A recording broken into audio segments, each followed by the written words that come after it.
Verano de 1943. El sol cae sobre las llanuras del este. El aire está cargado de polvo, humo y expectación.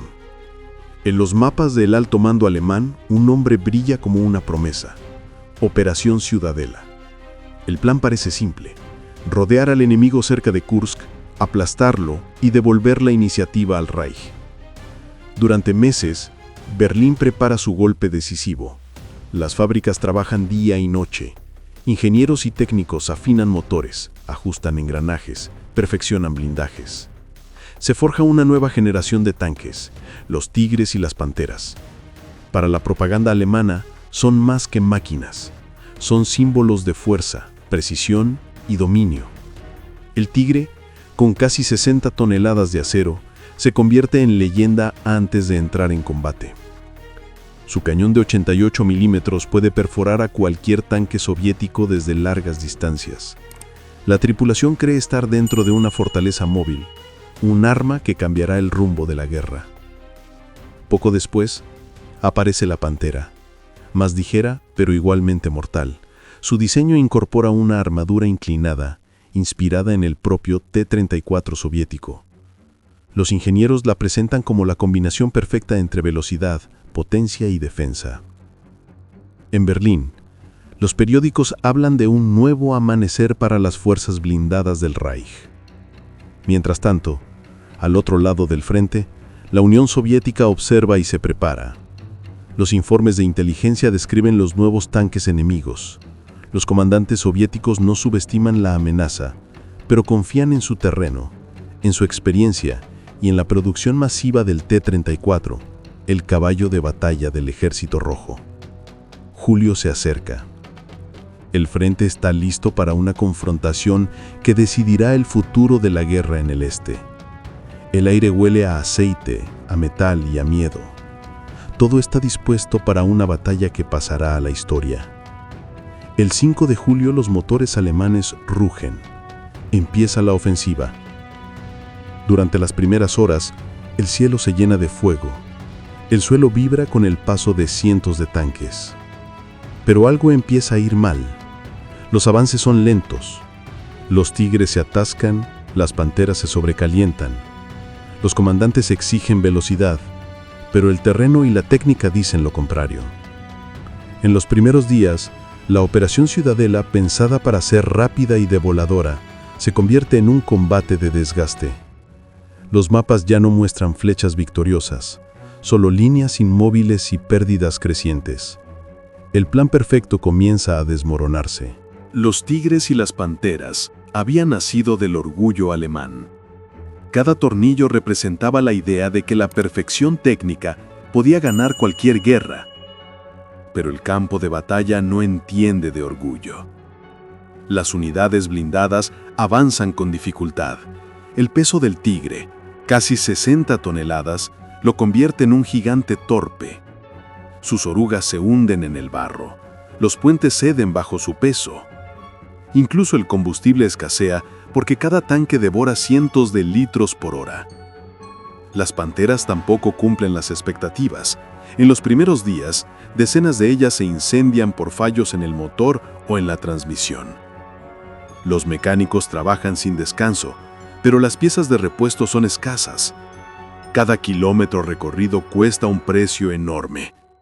Los soldados que, al principio, se sentían invencibles, comienzan a comprender la realidad. La guerra ya no se gana con máquinas perfectas, sino con resistencia, adaptación y número. El T-34 soviético, aunque más sencillo, demuestra ser más eficaz. Su motor diésel funciona bajo cualquier condición. Su blindaje inclinado desvía los proyectiles enemigos. Y sobre todo, puede producirse en masa. Mientras un Tigre requiere meses de trabajo, varios T-34 salen de la fábrica en el mismo tiempo. Y por cada tanque alemán destruido, llegan al frente muchos soviéticos nuevos. Los informes del alto mando alemán se vuelven cada vez más alarmantes. Las pérdidas son altas, las líneas no avanzan. Los oficiales hablan de problemas logísticos o retrasos técnicos. Pero en realidad la confianza se está derrumbando. Incluso los comandantes más experimentados empiezan a dudar. El general Model escribe que las nuevas máquinas son poderosas pero demasiado delicadas para una guerra tan brutal. El enemigo, en cambio, no se detiene. Los soviéticos esperan los ataques, los absorben y luego contraatacan. El frente de Kursk se convierte en un infierno de fuego y acero. Cada colina, cada bosque, cada aldea se disputa metro a metro. La promesa de una victoria rápida se desvanece y con ella el mito del poder absoluto del ejército alemán. A mediados de julio, la batalla alcanza su punto más intenso. Las fuerzas alemanas intentan un último esfuerzo para romper las defensas soviéticas. Miles de tanques chocan en una franja de terreno cerca de Prokhorovka. El aire vibra con el sonido de motores, explosiones y metal desgarrado. Los Tigres disparan desde lejos, destruyendo tanques con precisión, pero los T-34 no combaten en campo abierto. Usan la velocidad, el terreno y la coordinación. Se acercan, flanquean, atacan desde los lados. Para los tripulantes alemanes, es un nuevo tipo de guerra. Su armamento es superior, pero no pueden moverse con la rapidez del enemigo. El polvo lo cubre todo, la visibilidad es mínima, y lo que debía ser una ofensiva controlada se transforma en caos. Los relatos posteriores describen escenas de confusión total. Tigres que disparan entre sí en medio del humo, panteras que se incendian por fallos mecánicos y columnas enteras que quedan varadas sin combustible. Un suboficial alemán recuerda: disparamos sin parar, pero por cada tanque soviético destruido aparecían dos más. Era como luchar contra una ola interminable. Los soviéticos aprovechan su ventaja numérica. Incluso si pierden máquinas, pueden reemplazarlas. Cada tanque destruido es rápidamente sustituido. Las fábricas en los Urales trabajan día y noche. En cambio, Alemania ya no puede permitirse esas pérdidas. Los Tigres son costosos, las Panteras requieren mantenimiento constante. Cada baja es una herida difícil de sanar. Cuando los combates de Prokhorovka terminan, los alemanes han perdido cientos de tanques, no solo en combate, sino también por averías y falta de apoyo logístico. Por primera vez desde 1941, la Wehrmacht ya no avanza, retrocede, y con ella se derrumba el mito de la invencibilidad. Tras la batalla de Kursk, el panorama cambia para siempre. Las pérdidas son enormes, pero lo más grave no es la pérdida de hombres o tanques, es la pérdida de confianza. En los cuarteles, los oficiales hablan en voz baja. Las órdenes cambian: evitar enfrentamientos directos, conservar los vehículos. El tono ya no es el de un ejército que ataca, sino el de uno que intenta sobrevivir. Los Tigres y las Panteras, orgullo del Reich, se convierten en símbolos de un error de cálculo, demasiado pesados, demasiado complejos, demasiado tardíos. Los documentos oficiales son cautelosos, pero los diarios personales de los soldados revelan la verdad. El miedo al avance soviético crece. El T-34 se convierte en un enemigo temido, no por su perfección, sino por su número y su constancia. Los alemanes descubren que la superioridad técnica no basta cuando el enemigo tiene más recursos, más voluntad y más hombres. El frente oriental ya no puede sostener el peso de la guerra. En Berlín, Hitler se enfurece, exige explicaciones, busca culpables. Pero la realidad es simple: la Operación Ciudadela ha fracasado. Los soviéticos ahora son los que atacan. Las líneas alemanas se desmoronan lentamente.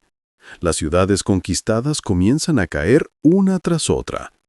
La batalla de Kursk no fue solo una derrota militar, fue un punto de no retorno. El día en que Alemania perdió la iniciativa y con ella la esperanza de una victoria en el este. El verano de 1943 quedó grabado en la memoria de todos los que lo vivieron. No solo por el fuego o la destrucción, sino porque marcó el principio del fin para el ejército alemán. La batalla de Kursk demostró que la guerra ya no pertenecía a los más fuertes, sino a los más resistentes. Los soviéticos habían aprendido, se habían adaptado y superado. El T-34, nacido de la necesidad, había vencido al orgullo del Reich. En los meses siguientes, la Wehrmacht retrocedió en todos los frentes. El mito del invencible ejército alemán se desmoronó, y con él, la fe de millones de soldados que habían creído en la superioridad de su acero. El Tigre seguiría siendo recordado, no como símbolo de victoria, sino como advertencia. Una máquina poderosa, derrotada por la realidad del terreno, del tiempo y del número. Los historiadores coinciden. Kursk no fue solo una batalla. Fue el momento en que el curso de la guerra cambió para siempre. Ahí, entre el humo y el barro, murió la ilusión de la invencibilidad alemana, y nació el camino hacia la caída del Tercer Reich. El eco de Kursk aún resuena, como recordatorio de que la guerra no se gana con orgullo, sino con resistencia, con sacrificio y con voluntad. In den Dörfern, über die einst Stahl und Feuer hinweggerollt waren, kehrte langsam das Leben zurück. Kinder spielten zwischen Wracks, Bauern pflückten Felder, auf denen Metall statt Korn gewachsen war. Die Rote Armee rückte weiter vor, überquerte Grenzen, die Deutschland für ewig gezogen glaubte. Und mit jedem Schritt verlor das Reich ein Stück seiner Illusion. Die Legende des unbesiegbaren Heeres war zerbrochen, nicht durch eine Schlacht, sondern durch den unaufhaltsamen Druck der Realität. Ein sowjetischer Offizier schrieb später: Kursk war nicht das Ende des Krieges, aber es war das Ende der Angst. Als 1945 die Stille über Europa fiel, war der Donner von Kursk noch immer in der Luft. Er erinnerte die Welt daran, dass Macht allein nicht genügt. Denn am Ende gewinnt nicht der, der den größten Panzer baut, sondern der, der bereit ist, länger zu hoffen. Und so wurde Kursk nicht nur ein Wendepunkt der Geschichte, sondern ein Denkmal für all jene, die den Preis der Überheblichkeit bezahlten. Verano de 1943. El sol cae sobre las llanuras del este. El aire está cargado de polvo, humo y expectación. En los mapas del alto mando alemán, un nombre brilla como una promesa. Operación Ciudadela. El plan parece simple: rodear al enemigo cerca de Kursk, aplastarlo y devolver la iniciativa al Reich. Durante meses, Berlín prepara su golpe decisivo. Las fábricas trabajan día y noche. Ingenieros y técnicos afinan motores, ajustan engranajes, perfeccionan blindajes. Se forja una nueva generación de tanques, los Tigres y las Panteras. Para la propaganda alemana, son más que máquinas. Son símbolos de fuerza, precisión y dominio. El Tigre, con casi 60 toneladas de acero, se convierte en leyenda antes de entrar en combate. Su cañón de 88 milímetros puede perforar a cualquier tanque soviético desde largas distancias. La tripulación cree estar dentro de una fortaleza móvil, un arma que cambiará el rumbo de la guerra. Poco después, aparece la Pantera, más ligera pero igualmente mortal. Su diseño incorpora una armadura inclinada, inspirada en el propio T-34 soviético. Los ingenieros la presentan como la combinación perfecta entre velocidad, potencia y defensa. En Berlín, los periódicos hablan de un nuevo amanecer para las fuerzas blindadas del Reich. Mientras tanto, al otro lado del frente, la Unión Soviética observa y se prepara. Los informes de inteligencia describen los nuevos tanques enemigos. Los comandantes soviéticos no subestiman la amenaza, pero confían en su terreno, en su experiencia y en la producción masiva del T-34, el caballo de batalla del Ejército Rojo. Julio se acerca. El frente está listo para una confrontación que decidirá el futuro de la guerra en el este. El aire huele a aceite, a metal y a miedo. Todo está dispuesto para una batalla que pasará a la historia. El 5 de julio los motores alemanes rugen. Empieza la ofensiva. Durante las primeras horas, el cielo se llena de fuego. El suelo vibra con el paso de cientos de tanques. Pero algo empieza a ir mal. Los avances son lentos. Los tigres se atascan, las panteras se sobrecalientan. Los comandantes exigen velocidad, pero el terreno y la técnica dicen lo contrario. En los primeros días, la Operación Ciudadela, pensada para ser rápida y devoladora, se convierte en un combate de desgaste. Los mapas ya no muestran flechas victoriosas, solo líneas inmóviles y pérdidas crecientes. El plan perfecto comienza a desmoronarse. Los tigres y las panteras habían nacido del orgullo alemán. Cada tornillo representaba la idea de que la perfección técnica podía ganar cualquier guerra. Pero el campo de batalla no entiende de orgullo. Las unidades blindadas avanzan con dificultad. El peso del tigre, casi 60 toneladas, lo convierte en un gigante torpe. Sus orugas se hunden en el barro. Los puentes ceden bajo su peso. Incluso el combustible escasea porque cada tanque devora cientos de litros por hora. Las panteras tampoco cumplen las expectativas. En los primeros días, decenas de ellas se incendian por fallos en el motor o en la transmisión. Los mecánicos trabajan sin descanso, pero las piezas de repuesto son escasas. Cada kilómetro recorrido cuesta un precio enorme. Los soldados que, al principio, se sentían invencibles, comienzan a comprender la realidad. La guerra ya no se gana con máquinas perfectas, sino con resistencia, adaptación y número. El T-34 soviético, aunque más sencillo, demuestra ser más eficaz. Su motor diésel funciona bajo cualquier condición. Su blindaje inclinado desvía los proyectiles enemigos. Y sobre todo, puede producirse en masa. Mientras un tigre requiere meses de trabajo, varios T-34 salen de la fábrica en el mismo tiempo. Y por cada tanque alemán destruido, llegan al frente muchos soviéticos nuevos.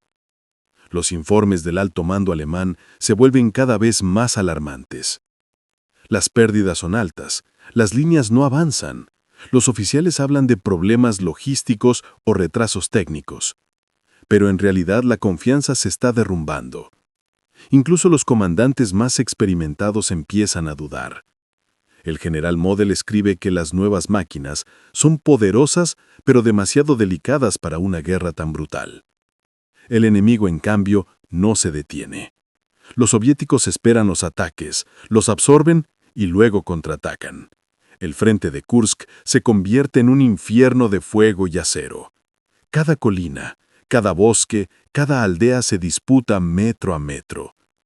La promesa de una victoria rápida se desvanece, y con ella, el mito del poder absoluto del ejército alemán. A mediados de julio, la batalla alcanza su punto más intenso. Las fuerzas alemanas intentan un último esfuerzo para romper las defensas soviéticas. Miles de tanques chocan en una franja de terreno cerca de Prokhorovka. El aire vibra con el sonido de motores, explosiones y metal desgarrado. Los tigres disparan desde lejos, destruyendo tanques con precisión, pero los T-34 no combaten en campo abierto. Usan la velocidad, el terreno y la coordinación. Se acercan, flanquean, atacan desde los lados. Para los tripulantes alemanes, es un nuevo tipo de guerra. Su armamento es superior, pero no pueden moverse con la rapidez del enemigo. El polvo lo cubre todo, la visibilidad es mínima, y lo que debía ser una ofensiva controlada se transforma en caos. Los relatos posteriores describen escenas de confusión total. Tigres que disparan entre sí en medio del humo, panteras que se incendian por fallos mecánicos, y columnas enteras que quedan varadas sin combustible. Un suboficial alemán recuerda: disparamos sin parar, pero por cada tanque soviético destruido aparecían dos más. Era como luchar contra una ola interminable. Los soviéticos aprovechan su ventaja numérica.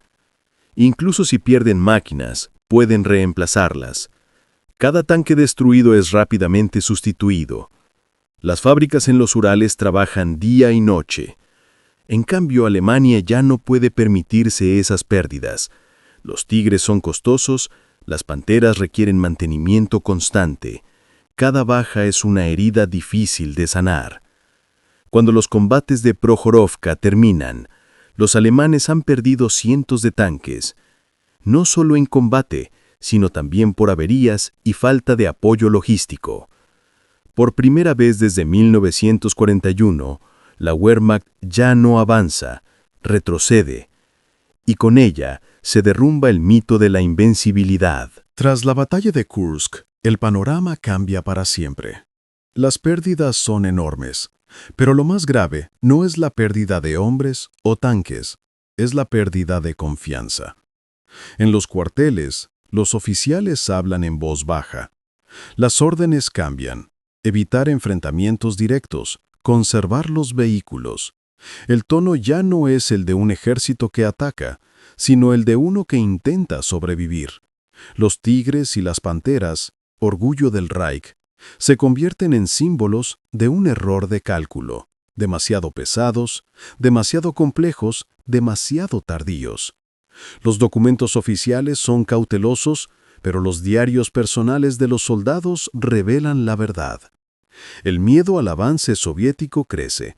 El T-34 se convierte en un enemigo temido, no por su perfección, sino por su número y su constancia. Los alemanes descubren que la superioridad técnica no basta cuando el enemigo tiene más recursos, más voluntad y más hombres. El frente oriental ya no puede sostener el peso de la guerra. En Berlín, Hitler se enfurece, exige explicaciones, busca culpables. Pero la realidad es simple: la Operación Ciudadela ha fracasado. Los soviéticos ahora son los que atacan. Las líneas alemanas se desmoronan lentamente. Las ciudades conquistadas comienzan a caer una tras otra. La batalla de Kursk no fue solo una derrota militar, fue un punto de no retorno. El día en que Alemania perdió la iniciativa y con ella la esperanza de una victoria en el este. El verano de 1943 quedó grabado en la memoria de todos los que lo vivieron, no solo por el fuego o la destrucción, sino porque marcó el principio del fin para el ejército alemán. La batalla de Kursk demostró que la guerra ya no pertenecía a los más fuertes, sino a los más resistentes. Los soviéticos habían aprendido, se habían adaptado y superado. El T-34, nacido de la necesidad, había vencido al orgullo del Reich. En los meses siguientes, la Wehrmacht retrocedió en todos los frentes. El mito del invencible ejército alemán se desmoronó, y con él, la fe de millones de soldados que habían creído en la superioridad de su acero. El Tigre seguiría siendo recordado, no como símbolo de victoria, sino como